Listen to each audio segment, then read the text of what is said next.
ఏడు స్వరాలే ఏడు కొండలై కలసిన కలియుగ విష్ణు పదం అన్నమయ్య జననం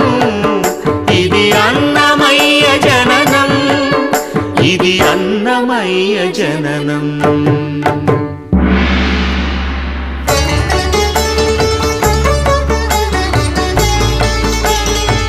హరిషడ్వర్గము తెగనరికే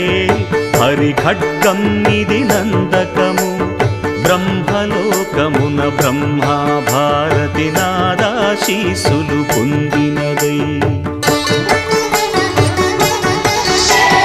శివలోకమున చిద్విలాసమున ఢమరుధ్వనిలో గమకితమై దివ్య సభలలో